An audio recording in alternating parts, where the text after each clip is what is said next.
Hi, I wanted to share some feedback for the Grinding Gear games from a relatively casual player that has played Path of Exile 2 without playing Path of Exile 1 for 400 hours. A lot of different people have given a lot of different feedback, but hopefully I can give you some new interesting insights that you haven't seen or heard before. This time I want to talk about the in-game encyclopedia. This idea came to my mind after playing Genshin Impact. And just before you cringe, let me explain. It's been an awesome journey so far for me as a new player to learn about the game, mechanics, skills, and all of the things that you've explained yourselves with an underlined text. Yet there is still a hell of a lot of information that a new player can struggle to understand, and one of these things can be bosses or maybe even mobs mechanics. And I really like the idea of how it's implemented in Genshin, where you don't really get all the information about the mob or the boss or anything else right off the bat. But instead you get the information once you've actually encountered or maybe defeated the thing. And this is nothing new to video games and especially RPGs. In World of Warcraft, for example, you can read about a boss's mechanics before the actual fight starts. So you can be prepared and not die to some random attack or slam or spell that you did not see coming.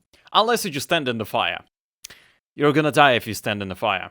Having such information within the game itself can help a new player navigate better, and thus making Path of Exile open for the broader audience. Having short videos in the encyclopedia is similar to what you've done to the skills, but this time instead for the boss's attacks, will also enhance accessibility. And in the earlier mentioned Genshin, all entities inside Encyclopedia had a description that can not only be informative but also help with the world building, since you could put whatever description you want inside of it. In Genshin, for example, even a secondary small mob can have a description that had crucial information about how the world was built, about some ancient gods, or whatever other information that you could literally think about and want to put in your game. Which can also be interesting not only to a new player, but also for a veteran that is eager to learn some new lore. That encyclopedia can also be used to see the skills themselves. Because for now, as I understand it, you cannot really see the skills unless you have a skill gem, which you should always have, but that'd be just a nice twist if you can look at them without having a need of putting a gem in your inventory, or maybe even a stash. And in general, such encyclopedia can be used for a lot of different information that you could think of. Let me know in the comments down below what you think, and I'll see you in the next one.